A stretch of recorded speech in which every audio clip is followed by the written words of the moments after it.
Very very good morning to all of you. Jitesh, Shobhit, Sarvesh. आज एक अनीश उसकी सीएसआर की भी क्लास थी, but CSR Pankaj Garg sir नहीं आ पाए और पंकज गर्ग सर अब ना कल आ रहे हैं।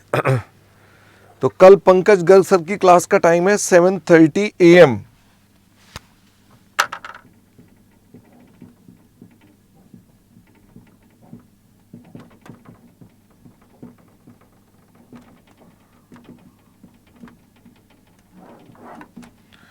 तो कल पंकज सर की सीएसआर की क्लास का टाइम है टुमारो, ठीक है ना। तो कल आपने आना है, कल फ्राइडे हो गया ना कल, तो कल फ्राइडे है, तो फ्राइडे को 7:30 बजे।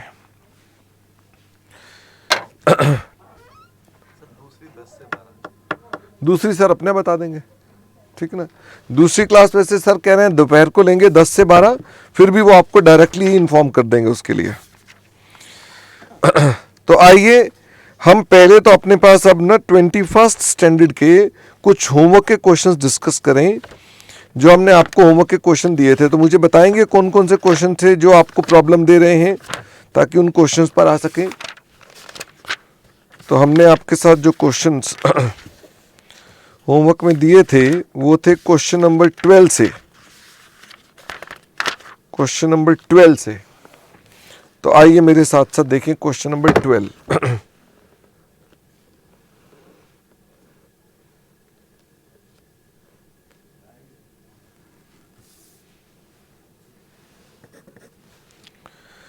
On 30th of January 2001,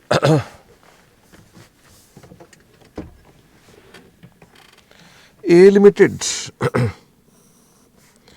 purchased a machinery for $5,000 from USA supplier on credit basis. तो हमने एक मशीन खरीदी है $5,000 की ऑन क्रेडिट बेसिस, एक machine. A Limited's functional currency is rupees. The exchange rate on the date of transaction is $1 is equal to 60.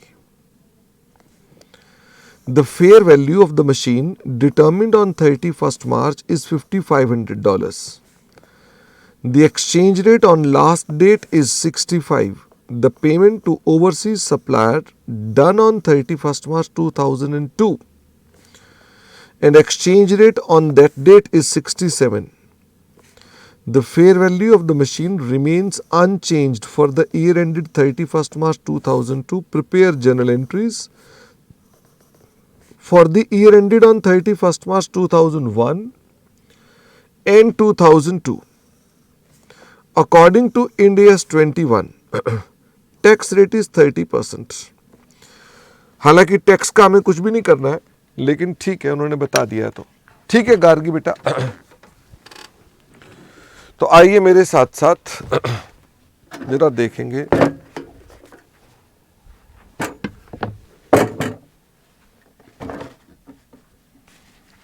Question number 12।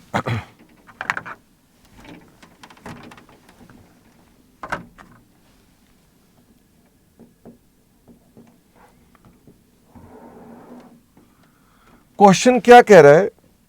कह रहा है 30 जनवरी 2001 को, तो सवाल 2 वर्षों का है, 2000, 2001, 2002।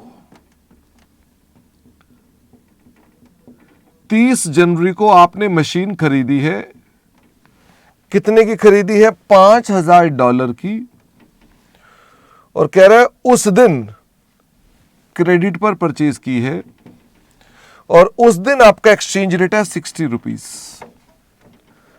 फेयर वैल्यू इस दिन इस मशीन की फेयर वैल्यू है $5500 और उस दिन का एक्सचेंज रेट है 65। और वो कहता है पेमेंट हमने की है क्रेडिटर को। कितने की पेमेंट की है? लास्ट डेट को, उस दिन रेट है 67। यहां फेयर वैल्यू वही सेम है, फेयर वैल्यू वही 5500 चल रही है, फेयर वैल्यू में कोई चेंज नहीं है। और वो हमसे कह रहा है जी हमारे पास आपने जनरल एंट्रीज डालकर दिखानी है। तो क्वेश्चन क्लियर है, क्वेश्चन में तो कोई प्रॉब्लम नहीं है। तो सबसे पहले जनरल मांगा है उसने, तो फटाफट से बताइए जनरल क्या होगा।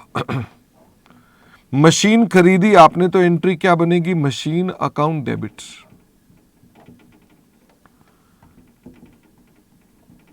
$5,000 into 60,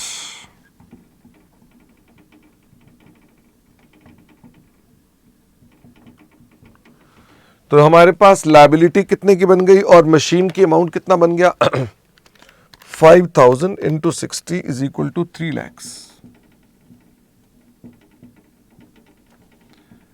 being machinery purchased.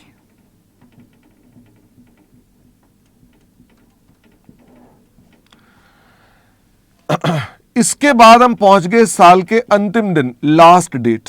This was 30th of January। अब हम आ गए 31 मार्च 2001 को।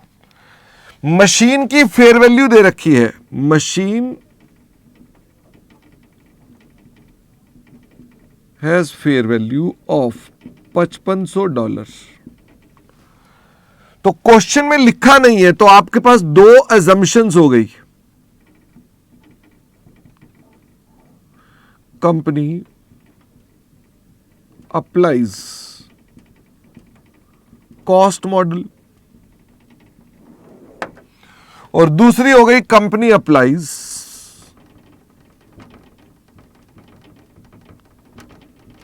Revaluation model. तो आप मुझे फटाफट से बताइए,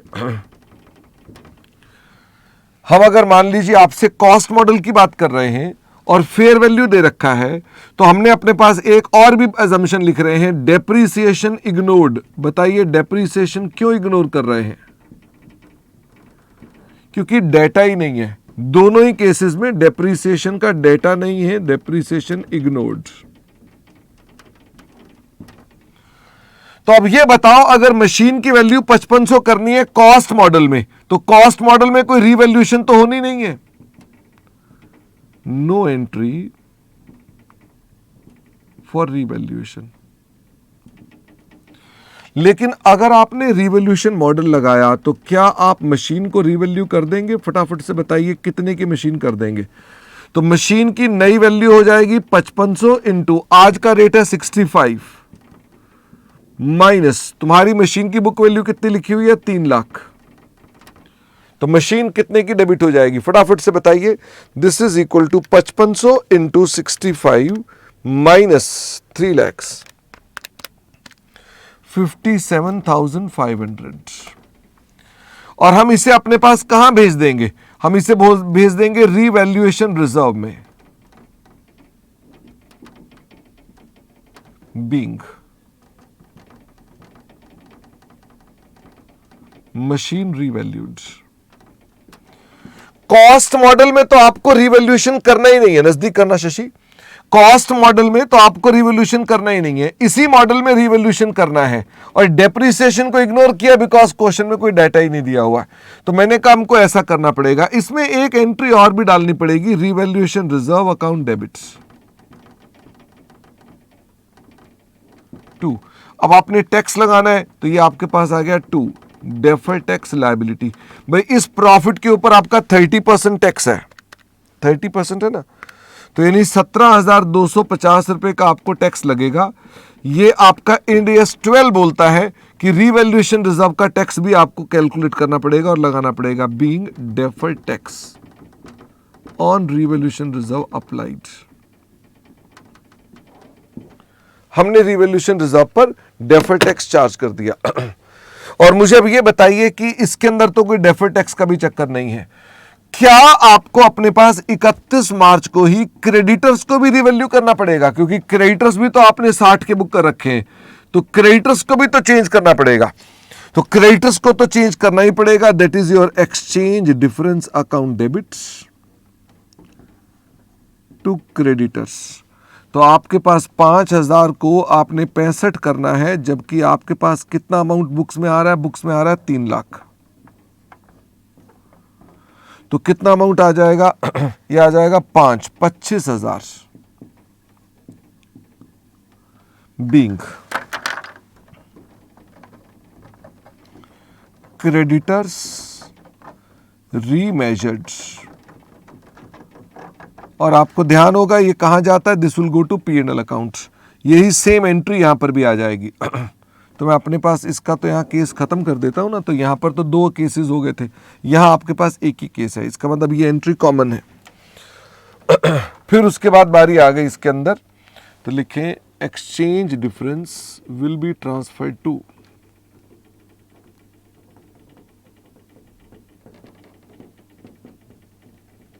P&L अकाउंट, ये P&L में चला जाएगा। ये हमारे पास डेफर नहीं हो सकता है। और इसके अलावा और उसने आपको बोला कि 31 मार्च 2002 में, तो 31 मार्च में क्रेडिटर्स को हमने पे कर दिया। तो मुझे बताओ क्रेडिटर्स की पेमेंट करोगे तो कितने क्रेडिटर्स थे? $5,000 के 65 पर क्रेडिटर्स आपने दिखा रखे थे, 3,25,000। But how much money you paid, आपने इन्हें पे कर दिया $5,000 को 67 रुपीज, तो आपने इनको दिया है 335,000। तो आपके पास 10,000 रुपए का और भी एक्सचेंज डिफरेंस आ गया। बीइंग क्रेडिटर्स पेड, और फिर से exchange difference will be written off in P&L।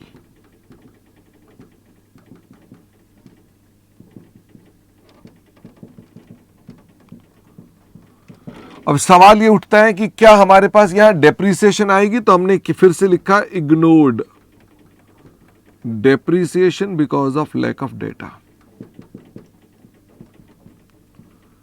क्योंकि डेटा नहीं था तो हमने इसे इग्नोर कर दिया। जितेश कह रहे हैं कि एक बार डेफर्ड टैक्स फिर से बताओ। जितेश, उस पर मैं बताता हूं। देखो, जब आप ये कहते हैं कि मेरे को फायदा हो गया, आपने कहा machine account debit to revaluation reserve, तो आपने कह दिया फायदा हो गया। ये P&L में नहीं बोला, बट आपने OCI में कह दिया फायदा हो गया। आपने कहा ये फायदा OCI में हो गया, इस फायदे पे टैक्स नहीं लगेगा क्या? टैक्स तो लगना ही है। तो इसका मतलब इस फायदे को मैं अब कम करूंगा। मैंने P&L में नहीं कम किया, मैंने कहा OCI में मैं टैक्स लगा दूंगा। और मैं, क्योंकि ये टैक्स लगे, पे कब करना है? ये मशीन जब आपकी रियलाइज होगी, पता नहीं मशीन कब रियलाइज होगी। तो आज तो मोदी साहब से टैक्स नहीं मांग रहे, तो ये हो गया deferred tax liability. The moment you से कि मुझे इतने रुपए का फायदा हो गया, तो हम कहते हैं उसी वक्त आपके पास इतने रुपए का टैक्स भी तो लग जाना चाहिए, क्योंकि इसके ऊपर आपकी इतने की टैक्स लायबिलिटी भी तो आएगी। आप कहेंगे सर टैक्स नहीं आएगा, तो मैंने कहा क्यों नहीं आएगा? जब फायदा बुक करोगे तो टैक्स क्यों नहीं आएगा? पर लेकिन टैक्स सर लग नहीं रहा, तो जब लगेगा तो आपको आज डेफर्ड टैक्स बनाओ उसके लिए। इसका मतलब हमको आज ही उसको रिकॉग्नाइज करना पड़ेगा। तो ये हमारे पास इंड AS 12 का पॉइंट है, बट एनीवे। अच्छा, और तो ये अब ये जो क्वेश्चन है इसमें ना कुछ मिस्टेक्स हैं।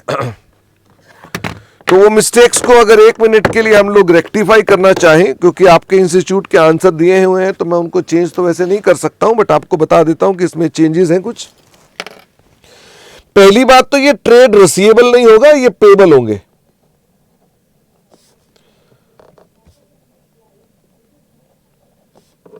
ठीक है, और बस बाकी तो और कुछ नहीं है, ये भी पेबल होगा।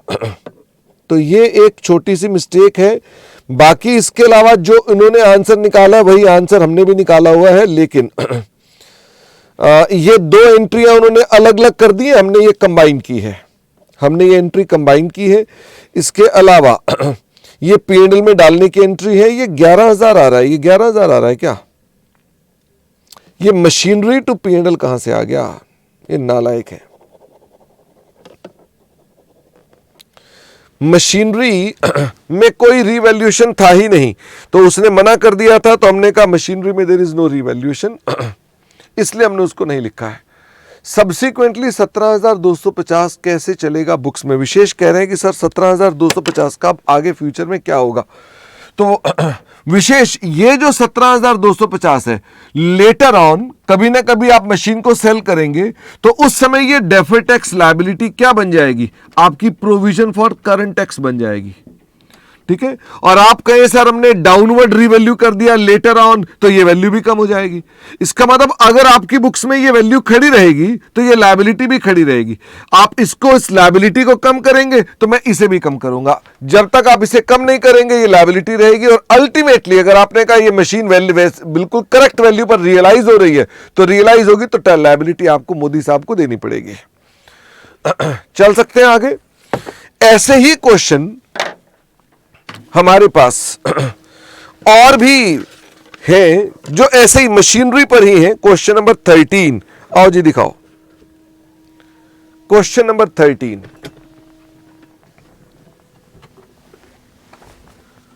तो वो कह रहा है on 1st of January 2018 P Limited purchased machinery for $2 lakhs. The functional currency is rupees. At that date, the exchange rate was 68 rupees. तो $2 लाख की मशीन खरीदी है और जिसकी फंक्शनल करेंसी उन्होंने आपको कहा हमारी रुपए है और इसका रेट 68 है। P is not required to pay for this purchase until 30th of June. Rupee strengthened against dollar in the 3 months following the purchase, and by 31st March, exchange rate was 65. CFO of the P feels that deed exchange fluctuation wouldn't affect the financial statement because P has an asset and liability denominated in rupees, which was initially the same amount. He feels that P Limited depreciates this machine over 4 years, so the future year-end amounts won't be same. Examine the impact of this transaction on the financial statements for the year ended 31st March. कहता है जी बताइए इसका effect क्या होगा। तो मैं आपको फिर से कहना चाहता हूं, क्वेश्चन बहुत सिंपल होते हैं लेकिन ना हमको अक्सर पेपर में समझ नहीं आता ये कह क्या रहा है। हमको लगता है पता नहीं क्या कॉम्प्लेक्स बात है। इसके लिए आपको हमेशा जहां प्रॉब्लम आए आप उसकी फोटो बनाएं। फोटो बनाने के बाद देखें कि वो क्या कहना चाहता है और उसके मुताबिक उसका आंसर निकालें। देखना अब जरा क्वेश्चन 13 का, अब मैं आपको सिर्फ क्वेश्चन दिखाऊंगा। आप कहेंगे हाँ आंसर में तो दिक्कत नहीं है, तो आप कहेंगे फिर हम एग्जाम में क्यों अटकते हैं, क्योंकि आप उसकी फोटो नहीं बनाते। आप एग्जाम में फटाफट कहते हैं रीड करें और याद आ जाए इसका आंसर क्या था। तो जो गैप है जंप लगाने का वो प्रॉब्लम पैदा करता है। क्वेश्चन 13, और उसके लिए आप घर पे जितनी प्रैक्टिस करें उतना अच्छा।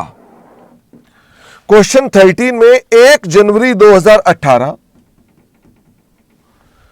को हमने परचेज की है $2 लाख की मशीन, और वो कहता है उस दिन रेट था 68 रुपए और हमने इसके लिए पेमेंट नहीं करी है। पेमेंट हम क्रेडिटर्स को बाद में करेंगे अंटिल 30th of June 2018। तो कहता है हम पेमेंट करेंगे 30 जून 2018 को हम इसको पे करेंगे। और वो कहता है रुपी मजबूत हो गया in the 3 months following the purchase and by 31 March. कह रहा है 31 मार्च को जो रुपी था वो मजबूत होने की वजह से 65 का हो गया। और सीएफओ को लगता है कि ये जो एक्सचेंज फ्लक्चुएशंस हैं, जो एक्सचेंज फ्लक्चुएशंस हैं, ये आपके फाइनेंशियल स्टेटमेंट्स को वोंट अफेक्ट। उसे लगता है कि ये जो वैल्यू चेंज हुई है इसका इफेक्ट नहीं होगा। उसके वो रीजन दे रहा है, क्योंकि वो कहता है हमारे पास एक एसेट भी है और एक लायबिलिटी भी है और दोनों सेम अमाउंट के हैं। ही ऑल्सो फील्स कि मशीन को डेप्रिशिएट करेंगे फ्यूचर में ईयर एंड पर तो उससे वैल्यू बदल जाएगी, लेकिन हमारे पास इफेक्ट नहीं आएगा। अब ये बताओ क्या ये ठीक कह रहा है? क्या आप मशीनरी को जो $2 लाख की आपने खरीदी थी, जब 68 रुपए का रेट हो जाएगा तो क्या आप इसको रीमेजर करेंगे? मशीनरी को रीमेजर करेंगे। मशीनरी 68 पर खरीदी थी, आप रीवैल्यू नहीं कर रहे हो, आपका कॉस्ट मॉडल चल रहा है, तो क्या आप इसको रीमेजर करोगे? मशीनरी तो रीमेजर होगी नहीं। क्रेडिटर्स विल बी रीमेजर्ड, ये रीमेजर होंगे।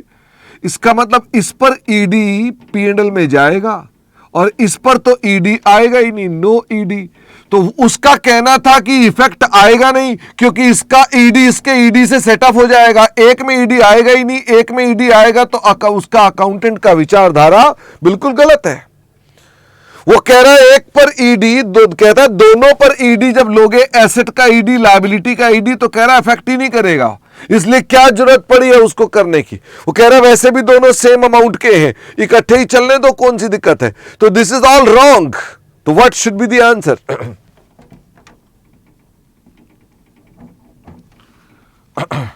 As per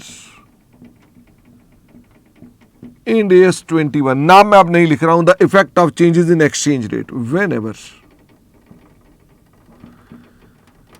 subsequent recognition. तो देखो सबसीक्वेंट रिकॉग्निशन मतलब बैलेंस शीट डेट पर is done on reporting dates, it should be as per following rules. Number 1, non-monetary assets at historical costs should be measured at rate on date of transaction. तो आप बताएंगे साहब ये तो हमारे पास सेम रेट आएगा, whereas monetary items foreign currency monetary items should be measured using closing rates. Any difference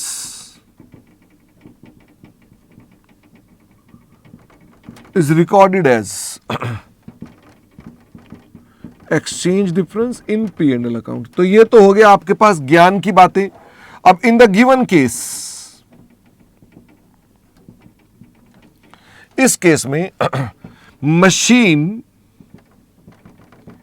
is non monetary item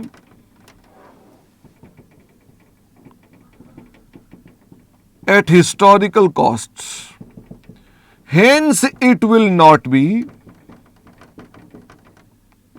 रीमेजर्ड। इसलिए उसको आप रीमेजर नहीं करेंगे, उसको रीमेजर करना ही नहीं है। वेयर एज क्रेडिटर्स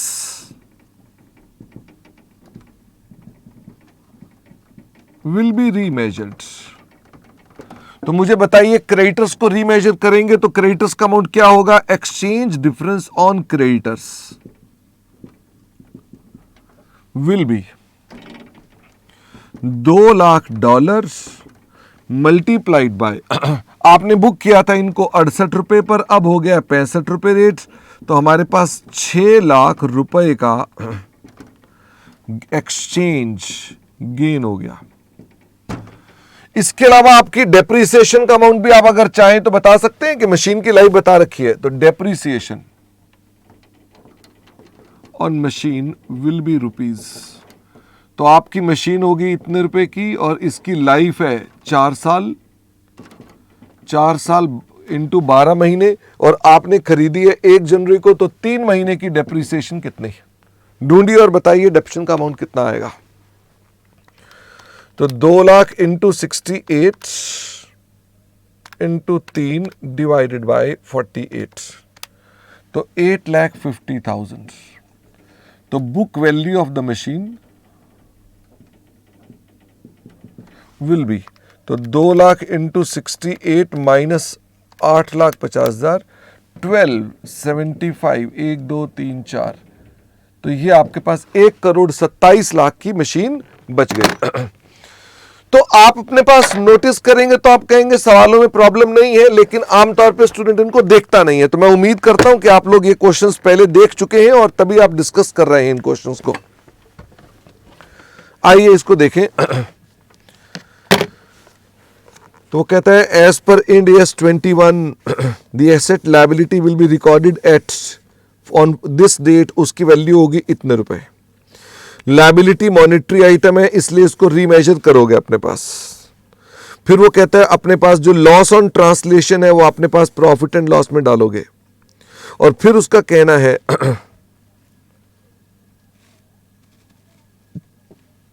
ये लॉस कैसे आ गया?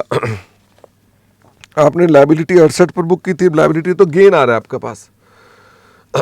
फिर इसके बाद वो कहता है मशीनरी नॉन मॉनिटरी है, इसको अपने पास हम उसी पर रिकॉर्ड करेंगे, डेप्रिसिएशन चार्ज करेंगे और उसका एसेट की वैल्यू जो आ रही होगी उसे बैलेंस शीट में शो कर देंगे अपने पास। तो इस तरह के क्वेश्चंस आपके पास बन सकते हैं। अभी मैं और भी आपको क्वेश्चंस दिखाता हूं। क्वेश्चन नंबर 16, मतलब ये वो क्वेश्चंस हैं जो आपके पास एसेट से संबंधित हैं। ये क्वेश्चन भी एसेट का है, हालांकि ये डिप्लोमा आईएफआरएस का क्वेश्चन है। तो आइए देखें जरा question number 16। Highlight is an entity whose functional currency is rupees and has annual reporting date of 31 of December. उसकी ये उन्होंने आपको डेट बता रखी है जिसमें उन्होंने लिखा है on 1 July highlight purchased an item of plant and machinery on credit of DN 4 lakhs. On 1st November, Highlight made a payment of DN 180 to supplier. The balance of the invoice remains outstanding. तो ये तो normal transaction दे रखी है कि हमने इस date को plant खरीदा है इतने DN का, और फिर इस डेट को हमने पेमेंट भी कर दी है और बाकी आउटस्टैंडिंग है। Highlight is a policy of applying historical cost accounting and depreciating the plant at the rate of 20% per annum. The item of plant and equipment is not expected to have any residual value at the end of useful life. तो ये तो depreciation की बात कर रहा है। Relevant exchange rates are so and so, ये उसने आपको रेट बता रखे हैं। 1 रुपी इज इक्वल टू इतना, ध्यान देना रेट उल्टे दे रखे हैं। 1 रुपी इज इक्वल टू ये बता रखा है। इसका मतलब आपको अपने पास जो रेट यूज करने पड़ेंगे 1/10 यूज करने पड़ेंगे, 1.7.2, 1/9 और 1.8, ये आपके रेट्स हो जाएंगे। You are required to prepare the relevant extracts of the financial statements for the year to illustrate. कह रहा है आपको अपने पास इसके इफेक्ट्स बताने हैं कि क्या है। फाइनेंशियल स्टेटमेंट्स की मुझे अपने पास एक्सट्रैक्ट्स बनाकर दिखाने हैं कि इसके एक्सट्रैक्ट क्या होंगे।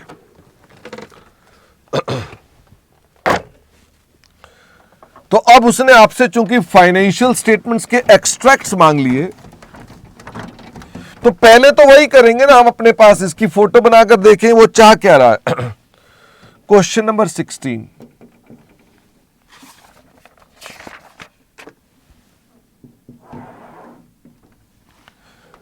तो उसने आपसे ये कहा है कि हमारे पास 1 जुलाई 2003 को एक मशीन खरीदी हमने उधार। ये खरीदी है DN 4 lakh multiplied by rate क्या था उस दिन 1/10, यानी कि हमने 40,000 रुपए की मशीन खरीदी है।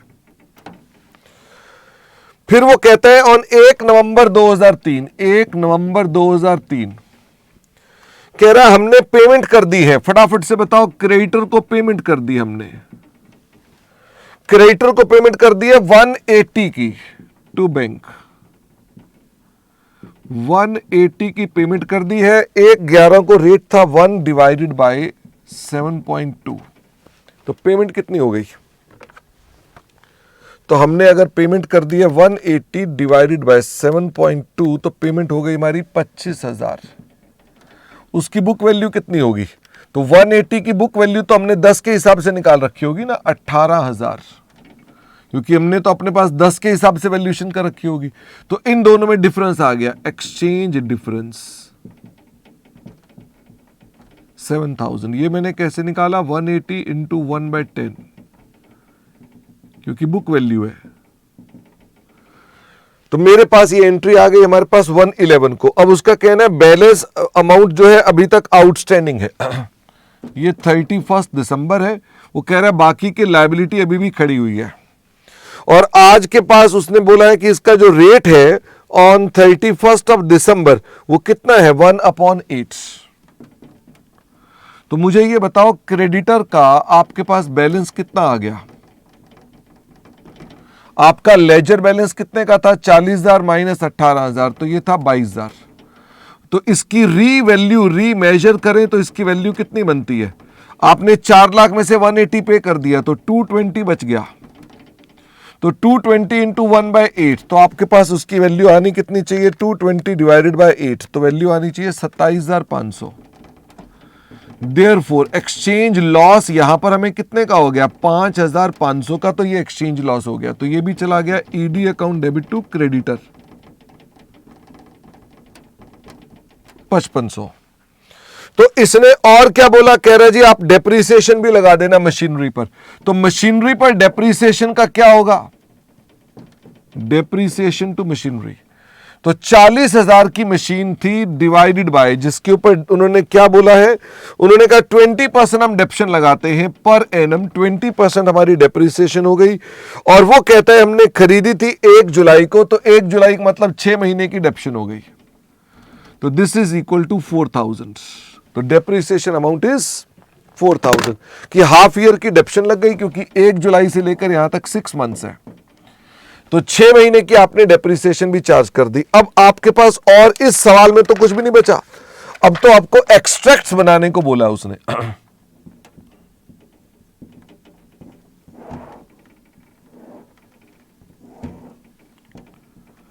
प्रॉफिट एंड लॉस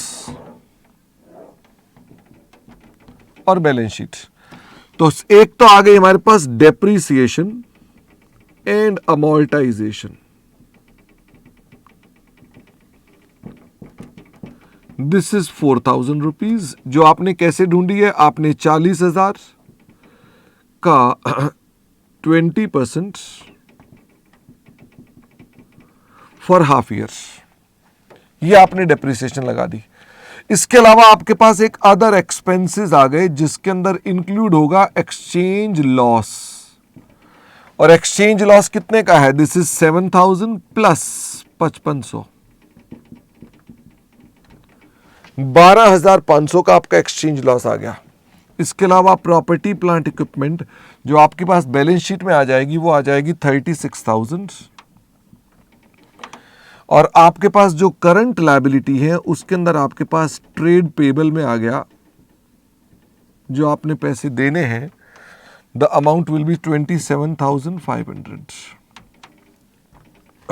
बस ये 31 दिसंबर 2001 है एंड ये 2001 है। तो नॉर्मल क्वेश्चन है, लेकिन होता क्या है, हम लोग क्वेश्चन को देखते हैं और हम छोड़ देते हैं।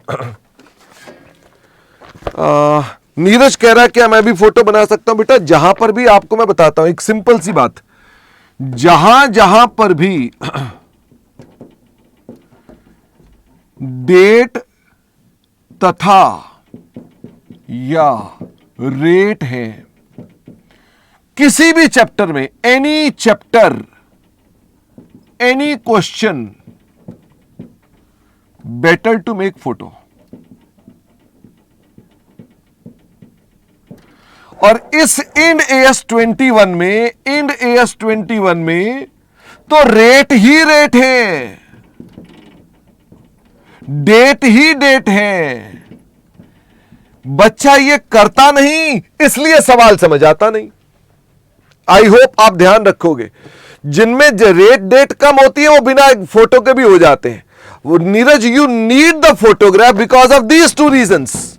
और इन सवालों में तो ये ज्यादा है, इसलिए इनके अंदर आपको ये बनाना जरूरी समझ लो, ठीक है। और नहीं बनाएंगे तो आपको, या तो क्वेश्चन बाई चांस किया हुआ है तो आपको ध्यान है उसकी फोटो कैसी है, तो फिर तो कोई दिक्कत नहीं आएगी उसके अंदर, ठीक है जी। अच्छा, उनका एक्सचेंज लॉस हमारे से अलग क्यों आ रहा है? नहीं ठीक है, 12,500 है, मैंने 2 बार में निकाला, 5500 और 7,000 उन्होंने इकट्ठा लिखा हुआ है। और प्रॉपर्टी इतने की है और करंट लायबिलिटी इतने की है, तो everything is correct, there is no issue on this question. क्या मैं आगे चल सकता हूं? फटाफट से बताइए। क्वेश्चन नंबर और भी देखिए, क्वेश्चन नंबर है 19। ये आपके आरटीपी का सवाल है, question number 19। On 1st January, P purchased a machine of 2 lakh functional currency rupees. At the date of exchange, it was 68. ये वैसा ही क्वेश्चन तो नहीं आ गया, ये तो सेम आ गया। This is same as question number जो अभी हमने किया था 13। तो यानी कि इसके अंदर आपके पास और कुछ नहीं है। फिर एक और भी क्वेश्चन है विच इज क्वेश्चन नंबर 20। तो आओ 20th क्वेश्चन देखें। तो वो कह रहा है on 30th of January, A Limited purchased a machinery for 5,000 US supplier on credit basis. A Limited functional currency is rupees. Exchange rate is equal to 60. The fair value of the machinery determined is 5500. The exchange rate on the last date is 65.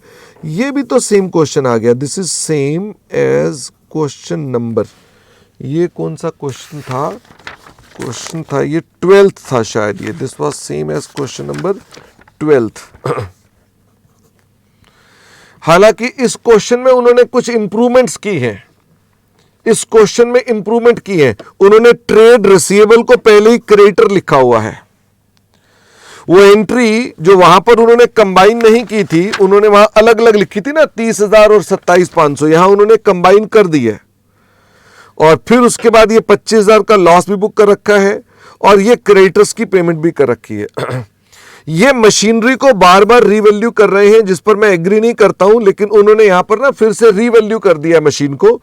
वो कह रहे हैं कि ये value पता नहीं कितनी है और उठा करके $2 से रीवैल्यू कर दिया उन्होंने, क्योंकि वो कह रहे हैं रिवोल्यूशन मॉडल है. तो लेकिन पॉइंट इज कि मेरा ये कहना है कि जब फेयर वैल्यू पता ही नहीं है तो हम 5500 सेम क्यों मान लें? तो उन्होंने स्टार लगा के सेम मान ली है और कह रहे हैं ये उसकी न्यू फेयर वैल्यू है. और अगर मैं कह दूं ये नई फेयर वैल्यू है तो उन्होंने उठाकर रिवैल्यू कर दिया, इसलिए उनका आंसर में 11,000 रुपए का ये अमाउंट आ रहा है. और ये वर्ड यहां पर फिर से गलत कर दिया, ये तो यहां पर भी गलत कर दिया. मशीन का रिवैल्यूएशन कहां जाएगा? ओसीआई में. और यहां भी गलत है, ये भी कहां जाएगा? ओसीआई में. बाकी ठीक है. तो this question should be OCI, but anyway question was same, तो मैंने इस क्वेश्चन को अब छोड़ दिया. इसके अलावा और भी देखिए क्वेश्चन नंबर 21. जरा देखिए क्वेश्चन नंबर 21 क्या कहता है. Question number 21, XYZ Global has a functional currency of dollars and needs to translate its financial statements into functional and the presentation currency of XYZ. वो कह रहा है इसे हम अपने पास दूसरी फंक्शनल करेंसी में ला रहे हैं, प्रेजेंटेशन करेंसी में. इसकी वैल्यू इतनी, इसकी वैल्यू इतनी, डॉलर और ये यूरो है, तो यूरो हमारी प्रेजेंटेशन करेंसी है. इशूड शेयर कैपिटल और रिटेन्ड अर्निंग और प्रॉफिट ऑफ द ईयर और accounts payable accrued liabilities. Relevant exchange rates are, beginning का रेट 1.25 है, फिर ये हमारे पास 1.2 है और ये 1.15 है. आपको ट्रांसलेट करना है फॉर कंसोलिडेशन पर्पस, और ये चीजें प्री पॉपुलेटेड है और फिर उसकी वर्किंग बनाकर दिखानी है, आपको रिकंसाइल करके दिखाना है. ऐसा क्वेश्चन हमने ऑलरेडी क्लास में किया हुआ है. तो क्या मैं इसे मान लूं, मैं इसको किताब से ही कर दूं तो चलेगा? तो पहले तो इसको उठाओ और डिट्टो कॉपी कर दो. यहां पर प्रेजेंटेशन करेंसी में आपको इसे डिट्टो कॉपी करना पड़ेगा. फिर ये वैल्यूज जो उसने प्री पॉपुलेट कर रखी है, इनको भी आप अपने पास पहले कॉपी कर दीजिए, क्योंकि इनको आप अपने पास चेंज नहीं कर सकते हैं. तो ये भी आपके पास ऊपर से डेटा आ जाएगा. और फिर आप अपने पास प्रॉपर्टी प्लांट को किस रेट पर लाओगे? Closing rates, receivable closing rate, liability closing rate, payable closing rate और profit of the year average rates.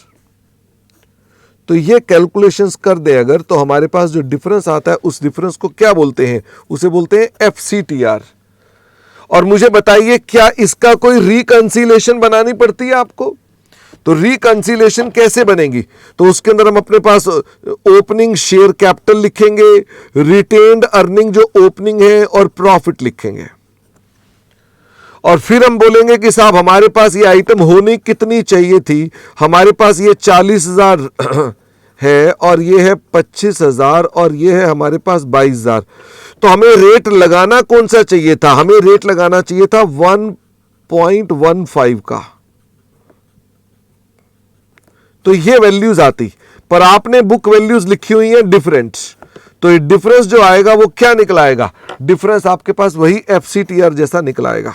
भाई 40,000 पर अगर आप 1.15 लगाएंगे तो ये वैल्यू आनी चाहिए थी, पर आपने बुक्स में कितनी लिखी हुई है? 25,000. और वैसे ही ओपनिंग रिटेन्ड अर्निंग पर रेट लगाना चाहिए था ये, लेकिन आपने लिखा हुआ है 15,000. और ऐसे ही प्रॉफिट पर रेट लगाना चाहिए था 1.15, पर आपने लिखा है 18,333. तो ये जो दोनों का डिफरेंस आएगा, this difference will B same 17,319. तो हम ऐसा क्वेश्चन ऑलरेडी चूंकि कर चुके हैं, वैसे इन्होंने भी बना रखा होगा. ये लो इन्होंने भी बना रखा है ये. उन्होंने कहा इन तीनों पर इतना इतना होना चाहिए था, लेकिन आ रहा है कुछ और. तो उनका थोड़ा तरीका हमसे डिफरेंट है, बट अल्टीमेट आंसर उनका और हमारा सेम रहेगा. तो ये क्वेश्चन 21 को मैं अपने पास अब छोड़ रहा हूं, क्योंकि मैंने कहा question 21 was almost same. Question 22 में कुछ नहीं था, क्वेश्चन 23, आइए क्वेश्चन 23 देखें कि क्वेश्चन 23 अब क्या कहता है। On 1st April, Makers Limited raised a long-term loan from foreign investors. Makers ने एक लोन रेज किया है फॉरेन इन्वेस्टर से। The investor subscribed for 6 million foreign currency loan notes at par. It incurred incremental issue cost of 2 lakhs. Interest of FCY 6 lakhs is payable annually on 31st March starting from 31st March 2002. The loan is repayable in foreign currency units on this date at a premium and effective annual interest rate implicit in the loan is 12%. Appropriate measurement basis for this loan is amortized costs. Exchange rates are as follows. ये जो लिखा है ना appropriate measurement base is amortized cost, ये line अभी आपको समझ में नहीं आएगी क्योंकि ये 109 की लाइन है। जिन्होंने 109 पढ़ लिया होगा वो समझ जाएंगे, पर आपको मैं बता दूं कि हम ऑलरेडी जो करते हैं वो अमोर्टाइज्ड कॉस्ट मेथड से ही कर रहे हैं। तो जो इसमें लिखा है कि मेजरमेंट अमोर्टाइज्ड कॉस्ट से करें, तो यही हम कर रहे हैं। 1 अप्रैल को ये रेट इतना था, 31 मार्च को ये रेट इतना था, एवरेज रेट हमारे पास इतना था। The functional currency is rupees.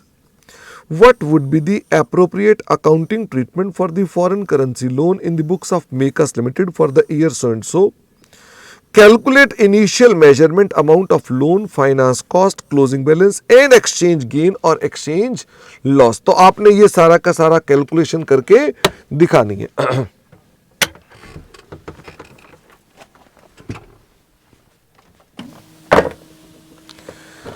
Question समझ ना आए तो क्या करें नीरज? फोटो बनाए।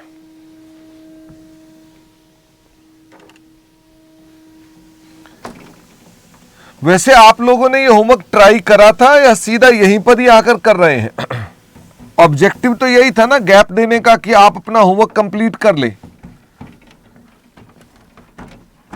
और फिर उसके बाद यहां करें।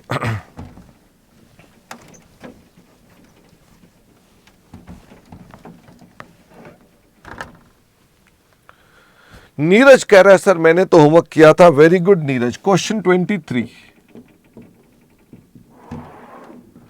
क्वेश्चन क्या कहता है? 1 अप्रैल 2001 को मेकर्स ने एक लॉन्ग टर्म लोन रेज किया है और वो 60 lakhs की फॉरेन करेंसी का है। ये हमने किस पर किया है? एट पार, जिसमें वो कहते हैं हमारी कॉस्ट लग गई है $2 लाख की, जिसमें हमारी कॉस्ट ऑफ इशू 2 लाख की कॉस्ट लग गई है। फिर वो कहता है interest of foreign currency unit 6 lakhs is payable annually on 31st March starting from 31st मार्च 2002। कह रहा है 31 मार्च 2002 से आप इंटरेस्ट पे करेंगे। कितना इंटरेस्ट पे करेंगे? आप 6 lakhs का इंटरेस्ट पे करेंगे। द लोन इज रीपेबल इन 2007। ये है 2003, 2004, 2005, 2006, 2007। कह रहा है हर साल 6 लाख 6 लाख 6 लाख 6 लाख 6 लाख पे करेंगे। और फिर उसके बाद वो कहता है the loan is repayable at a premium, और यहां पर आकर लोन को हम प्रीमियम पे रीपे करेंगे। प्रीमियम का ना अमाउंट नहीं बताया उसने कि प्रीमियम कितना है, how much premium. The loan is repayable at premium, उसने आपको यह बताया नहीं है कितने % प्रीमियम है। वैसे वो आपको चाहिए भी नहीं है, हालांकि बताता तो और भी समझाने में आसानी होती। मुझे ये बताओ आपको प्राप्तियां कितनी हुई है? आपको आज प्राप्ति कितनी हुई है? आपकी जेब में आया कितना है? 60 लाख आपने आया और फिर 2 लाख आपने कॉस्ट इश्यू कर दी, तो आपकी जेब में आया कितने यूनिट्स है? 58 lakhs फॉरेन करेंसी FY, जो भी आपके पास नाम था उसका FCY बोला उसने, तो हमने भी कहा ठीक है FCY इसके पास ये प्राप्ति आई है। मुझे ये बताओ जाना क्या है, हमारा आउटफ्लो क्या है। जाना है हमारे पास ये जिसका एक अमाउंट तो मिसिंग है, हमें नहीं पता X% कितना है, बट वो कहता है हमने कुछ देना भी है। मुझे ये बताओ क्या आप इन दोनों से, प्राप्ति और आउटफ्लो से क्या ढूंढते हो, क्या आप IRR ढूंढते हो? तो मुझे ये बताओ ये मिसिंग है तो मैं तो IRR निकाल ही नहीं सकता, क्योंकि ये मिसिंग है तो I can not find out the IRR। हालांकि ये सब काम 109 बताएगा आपको, भाई ये हमारे पास X है तो मैं कैसे निकालूं, निकाल ही नहीं सकता। बट थैंक गॉड क्वेश्चन ने कह दिया ये 12% गिवन है, तो आपकी तो लॉटरी लग गई ना। आपको अब ढूंढने की जरूरत ही क्या है, जब क्वेश्चन ही कह रहा है 12% है तो बात खत्म। अब वो हमें क्या बोल रहा है, वो कहता है आप अमोर्टाइज कॉस्ट पे मेजर करते हो। बेटा हम अमोर्टाइज कॉस्ट पर ही मेजर कर रहे होते हैं। The relevant exchange rates are, कहता है जी शुरुआत में हमारे पास एक्सचेंज रेट था ₹2.50। फिर उसके बाद 31 मार्च को हमारे पास रेट हो गया ₹2.75। और वो कहता है एवरेज रेट हमारा चल रहा है, एवरेज रेट चल रहा है ₹2.42, 242। और हमारी फंक्शनल करेंसी कौन सी है, रुपी है। बस आपने क्या करना है, what is the appropriate accounting treatment, आपने अकाउंटिंग ट्रीटमेंट बताना है फॉरेन करेंसी लोन का in the books of maker. Calculate the initial measurement amount of loan, कहता है इनिशियल लोन कितने का मेजर होगा, फाइनेंस कॉस्ट कितनी होगी, क्लोजिंग बैलेंस कितना होगा, एक्सचेंज गेन एक्सचेंज लॉस कितना होगा। Solution, foreign loan will be measured as per Ind AS 109। तो इसकी मेजरमेंट का काम 21 का है नहीं है। रेदर ये क्वेश्चन में प्रॉब्लम भी यही हो सकती है कि आप कहेंगे सर समझ नहीं आया, तो आपकी प्रॉब्लम 109 हो सकती है। But once you have done 109 तो आपको इसमें कोई प्रॉब्लम महसूस नहीं होगी। तो foreign loan will be measured as per 109। तो इसकी initial recognition and measurement will be at 60 lakhs minus 2 lakh, 58 lakhs FCY। हम इतने का मेजर करेंगे और आज के दिन रेट क्या है, ₹2.50। तो आपके पास बिगिनिंग में लायबिलिटी कितने की होगी, जब आप मेजर करेंगे तो आपकी ओपनिंग लायबिलिटी हो जाएगी 58 into 2.5 is equal to 145 lakh rupees. तो आपका लोन जो आएगा वो 145 लाख का आ जाएगा। अब बारी आती है इसके अंदर कि आपको क्वेश्चन ने और भी उसने पूछा था, उसने आपसे पूछा था what is the accounting for the in the books. तो हमने कहा जी ये हमारी अकाउंटिंग ये होगी, इनिशियल रिकॉग्निशन इतने की होगी। फिर उसके बाद for calculation of interest and closing balance,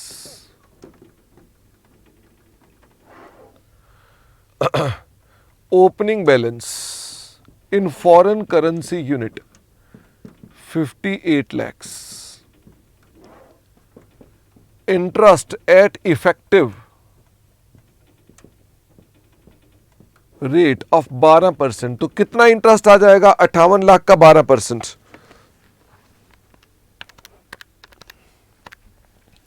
6.96 lakhs। फिर पेमेंट हमने कितने डॉलर्स की है, पेमेंट हमने पहले साल में करनी है $6 lakhs की। तो what is the closing balance, तो ये आ गया हमारे पास 58.96 lakhs, जिसकी रुपी वैल्यू बिगिनिंग में आप जब इसे लिखेंगे तो बिगिनिंग में इसकी रुपी वैल्यू कितनी होगी, at the rate of ₹2.50। Interest लगाएंगे एवरेज रेट पर एट द रेट ऑफ 2.42। जब पेमेंट आपने की है लास्ट डे पर तो रेट था 2.75। और जो क्लोजिंग बैलेंस आना चाहिए वो आना चाहिए 2.75। तो हमारे पास opening balance of loan is 145 lakhs,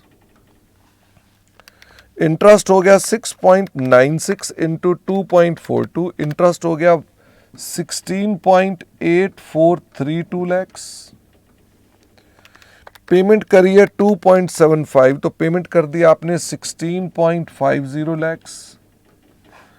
तो आपके पास what should be the closing balance? तो 145 plus 16.8432 minus 16.5 is equal to, आपका बैलेंस आना चाहिए 145.3432 lakhs। This is the book value, whereas the closing value should be 58.96 lakhs into, आपको तो closing value लानी है ना कि आपका इतना क्लोजिंग बैलेंस होना चाहिए, तो 58.96 इंटू 2.75, तो ये होना चाहिए आपके पास 162.14। देयरफॉर इसमें से अगर 145 माइनस 3432 हटा दूं तो 16.7968 is your exchange difference. That's it.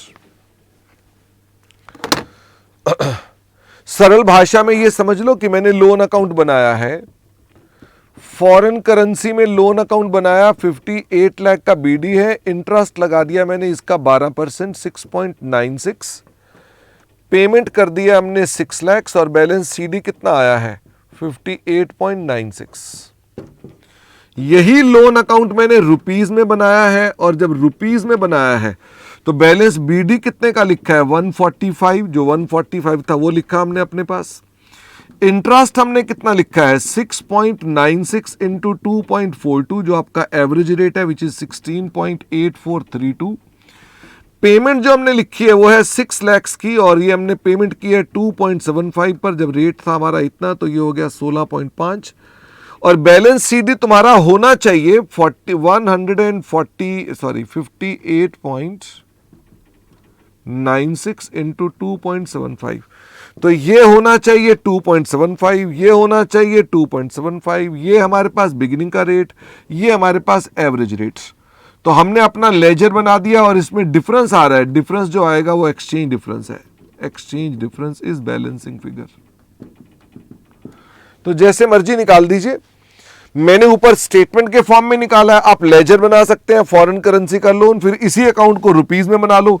ये ओपनिंग की वैल्यू, ये एवरेज वैल्यू, ये पेमेंट की वैल्यू, सीडी आपका क्लोजिंग पर होना चाहिए, डिफरेंस आपका वही आएगा 16.7968। तो ये हमारे पास, आपके पास कुछ क्वेश्चंस थे जो आपने अपने पास देखने थे। इसके अलावा भी मैंने आपको होमवर्क दिया था, वो दिया था मैंने आपको क्वेश्चन नंबर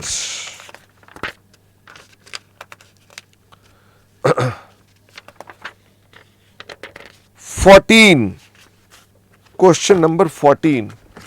हाँ नीरज, मैं बताता हूं आपको question number 14। Supplier A Limited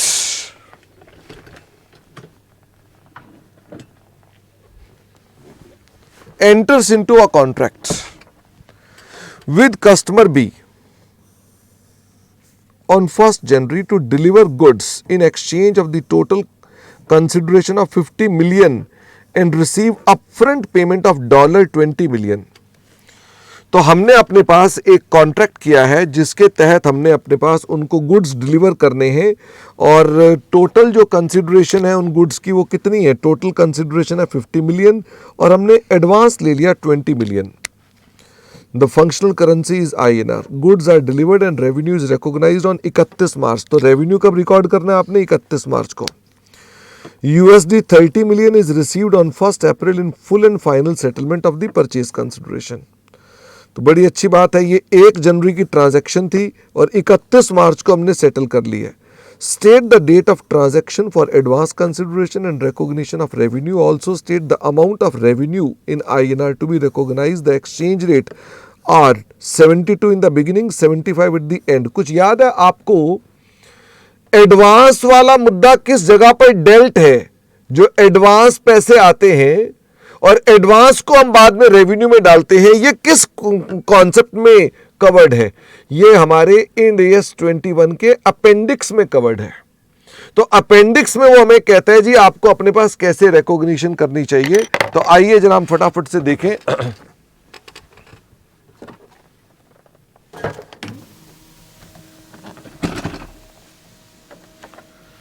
ऐसा क्वेश्चन एक और भी है, वो शायद 18th क्वेश्चन है। मैं देखूं 18th क्वेश्चन सेम है कि डिफरेंट है? सेम क्वेश्चन है। तो 18th question is same as question number 14। तो हम 14th क्वेश्चन कर लेंगे तो 18th अपने आप हो जाएगा उसमें। तो क्वेश्चन 14, 1 जनवरी को आपने एडवांस रिसीव किया है। Accounting treatment of advance.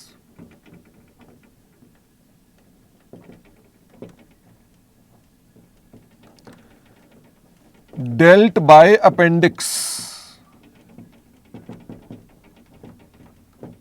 Of Ind AS 21। तो हमें पैसा मिला, फटाफट से बताओ, जब पैसा मिला तो एडवांस का अमाउंट कितने का हो गया?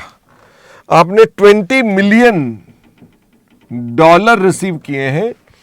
उस दिन आपके पास रेट कितना था? 72 रुपीज। तो 1,440 million rupees being advance received. This advance will not be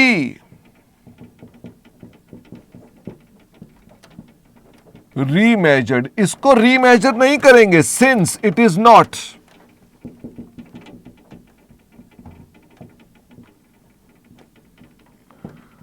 a monetary item. क्योंकि ये मॉनिटरी आइटम नहीं है तो इसको रीमेजर नहीं करेंगे। अपॉन सेल, जब सेल करेंगे तो हमने डेटर बना दिए अपने पास आज 30 मिलियन इंटू आज का रेट क्या चल रहा है? आज का रेट है 75 और एडवांस को भी हमने हटा दिया अपने पास। एडवांस था 1440 और ये बना दी हमने सेल।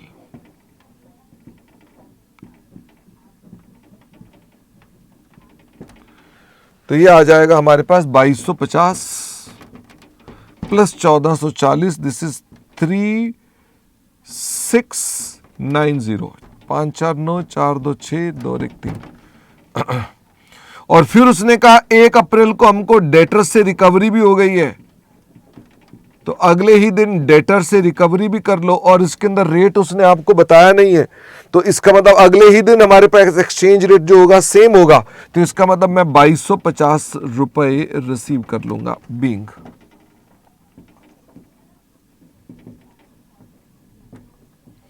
तो ये मुश्किल नहीं है, लेकिन ये जरूर है कि इसके अंदर ना अपेंडिक्स वर्ड आ जाता है कि आपको भी अपेंडिक्स का ट्रीटमेंट कर रहे हो, तो अपेंडिक्स में मेंशन है। अगर नहीं मेंशन होता तब भी यही आंसर था, लेकिन चूंकि अपेंडिक्स में है तो इसलिए इसका आने के भी चांस बन जाते हैं कि पूछ सकता है बताओ जी इसका क्या ट्रीटमेंट होगा। तो दिस वाज योर 1 क्वेश्चन। इसके अलावा भी I have 1 more question with me and it is question number 15। Question number 15 दिखाइए जी। बस इसके अलावा तो हमने मेरे ख्याल से होमवर्क में यही क्वेश्चंस दिए थे। क्वेश्चन नंबर 15 और ये भी डिप्लोमा IFRS का क्वेश्चन है। तो क्वेश्चन क्या कहता है आइए देखें। तो सभी बच्चे देखेंगे। An entity B has reporting date of 31st of December and has a functional currency of rupees. On 27th November 2006, B pick buys goods from Swedish supplier for SWK 3,24,000। तो सरल भाषा में हमने अपने पास इस डेट को 27 नवंबर को हमने बाय किए हैं गुड्स फॉर इतना. On 19th of December, B pays Swedish supplier in full. Exchange rates were इतना इतना. उन्होंने आपको इतना इतना एक्सचेंज रेट बता दिया, रेट उल्टे दे रखे हैं तो 1 डिवाइडेड बाय 11.15 हो गया और इसका रेट 1 डिवाइडेड बाय 10.93 हो गया. Describe how the above transactions should be accounted for in the financial statements of Butler for the year ended so and so. तो नॉर्मल क्वेश्चन है. एक और भी पार्ट है इसका, वो भी देख ले. An entity waiter has reporting date on 31st of December and rupees is the functional currency. Waiter borrows in foreign currency of K. Loan of K 120 was taken out on 1st of January. The repayment of K 40,000 was made on 1st of March. Exchange rates were. ये उन्होंने आपको exchange rate भी बता दिया. फिर उसके बाद उन्होंने क्या बोला? उन्होंने कहा ये रेट तो सीधे है भाई, रेट तो सीधे दिए हुए हैं. उन्होंने लिखा ना 1K is equal to 2 rupees. Describe how the above should be accounted in the financial statements of Waiters for the years ended so and so. फिर उसके बाद उन्होंने आपको क्या बोला? उन्होंने कहा एन एंटिटी अटेंडेंट, ये अलग आ गया, has reporting date on 31st of December and has rupees as its functional currency. Attendant purchased a plot of land overseas on this date. The entity paid for land in the currency of R. The purchase cost was so and so. The value of the land at reporting date was 80,000. Exchange rate. हमारे पास कितने कितने exchange rate है? यहाँ फिर उल्टा कर दिया उसने. यहाँ रेट दिया 1/8, 1/10. यहाँ रेट उसने कर दिए थे सीधे. यहाँ पर भी यही था, मतलब कहीं उसने उल्टा रेट बताया है, कहीं रेट उसने सीधा बताया है. चलो क्या फर्क पड़ता है. Describe how the above transaction should be accounted in the financial statements of the year if the land is measured at cost, और दूसरा if it is measured at fair value. तो आपको इसके अंदर दोनों आंसर देने हैं. चलिए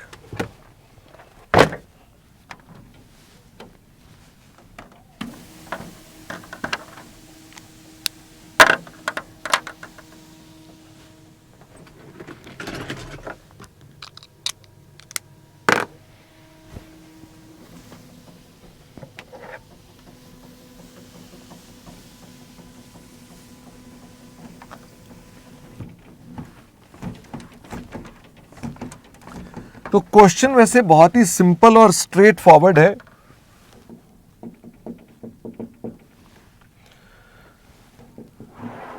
हमने परचेज किया है यहां पर,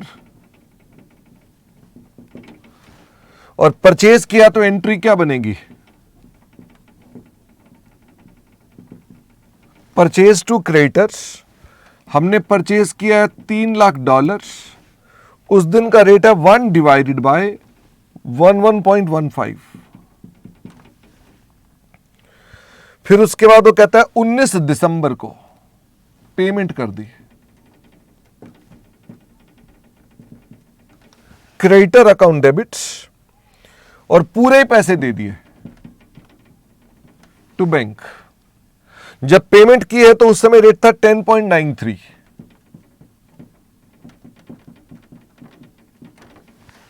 और हमारे पास इसमें कुछ नहीं है, तो आपको तो इसकी एंट्री का बस अमाउंट बताना है कितना कितना है. तो ये आ गया 324 divided by 11.15 is equal to 29,058 rupees.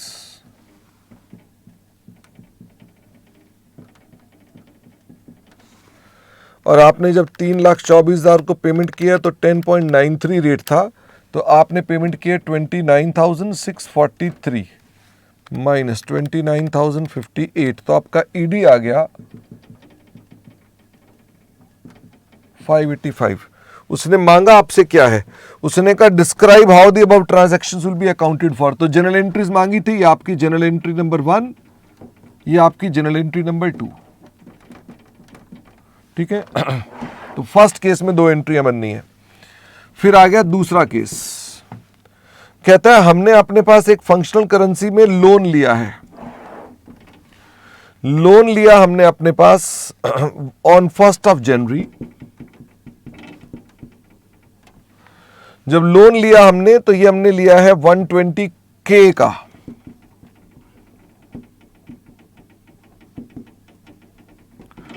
और वो कहता है जब लोन लिया था तो रेट चल रहा था 2 रुपए, यानी कि हमने 2,40,000 रुपए का लोन लिया ऑन 1 जनवरी। फिर वो कहता है a repayment of 40,000 was made on 1 March. 1 मार्च को हमने लोन को रीपे भी कर दिया है, तो 40,000 का मतलब हो गया हमने उसको बुक्स में रिकॉर्ड किया होगा 80 का, और आपने जब पेमेंट की है तो ये कौन सी डेट थी, दिस वाज 1 ऑफ, कौन सी डेट को पेमेंट कर रहे हैं, 1 मार्च, तो 1 मार्च का रेट है 3 रुपए, तो एक्सचेंज डिफरेंस आ गया हमारे पास 40,000। और वो कहता है बस 31 दिसंबर का आपका रेट उसने बता दिया है, तो अब 31 दिसंबर को पहले तो लोन बताओ कितने का हो गया। लोन की बुक वैल्यू हो गई 160, और उसकी न्यू वैल्यू कितनी हो गई, अब आपके पास 80,000 के इंटू लास्ट डेट पर उसकी वैल्यू है 3.5 रुपए, तो बताओ जी कितनी कितनी वैल्यू आ गई, 80,000 इंटू 3.5 रुपए, 280। तो आपका एक्सचेंज डिफरेंस रिकॉर्ड हो जाएगा 120 टू फॉरेन लोन। तो एंट्रियां क्या बन गई, entry 1, entry number 2, entry number 3, these are the 3 entries. फिर उसके बाद हमको उसने और क्या बोला, थर्ड में हमें वो क्या कह रहा है,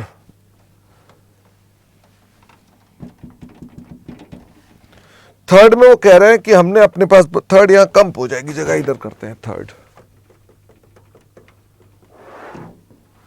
थर्ड में वो हमें कह रहा है कि हमने अपने पास दिसंबर की हमारी ये है सब जानकारी, हमने लैंड खरीदी है 1 मार्च को, लैंड खरीदी, land account debit to bank,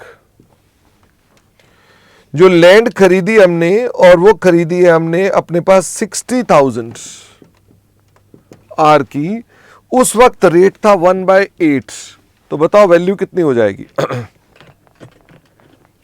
तो ये हो जाएगी 60,000 डिवाइडेड बाय 8, 7,500। और फिर उसका कहना है, कहता है the entity paid for the land the purchase cost 1 सो, इसमें कहीं पेमेंट की डेट नहीं बता रखी क्या, द एंटिटी पेड, तो एनीवे हमने अपने पास पेमेंट आज कर दी, क्रेडिटर नहीं डाला, ये मैंने सेम डेट डाली थी।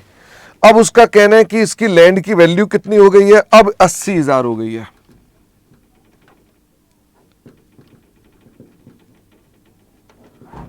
अगर आप कॉस्ट मॉडल पर आते हो तो आप क्या करेंगे, नो रीवैल्यूएशन,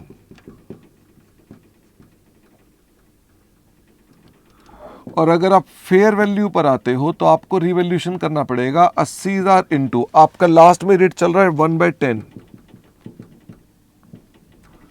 8,000, और बुक वैल्यू आपके पास आ रही है 7,500, तो 500 से आपको रीवैल्यू करना पड़ेगा लैंड अकाउंट डेबिट, डेप्रीसिएशन का चक्कर नहीं है, लैंड है, to OCI 500 being land revalued.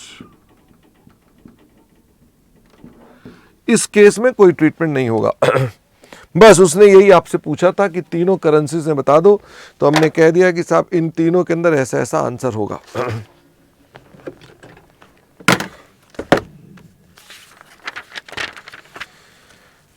अब हमारे पास जो इसमें क्वेश्चन बचे हैं वो सिर्फ और सिर्फ कंसोलिडेशन वाले हैं, जो कंसोलिडेशन के बाद ही सॉल्व होंगे आपसे, बाकी स्टैंडर्ड में और कुछ नहीं है। अब मुझे बताइए हमारे पास अब हम कब मिल रहे हैं, अब हम मिल रहे हैं, मैं मिल रहा हूं आपको परसों, मैं मिलूंगा आपको परसों, जिसके अंदर हम आपको पढ़ाएंगे इंडियस 37, और CSR के लिए आप कल मिलेंगे पंकज सर को। आप अगर मान लीजिए उनकी क्लास नहीं करना चाहते हैं तो आप उसकी रिकॉर्डिंग भी देख सकते हैं, रिकॉर्डिंग भी अवेलेबल है, आप उसको भी देख सकते हैं। लाइव जिनको सूट करती है कर ले, नहीं सूट करती है तो आप रिकॉर्डेड देखें, कोई दिक्कत नहीं है। Thank you very much and bye bye.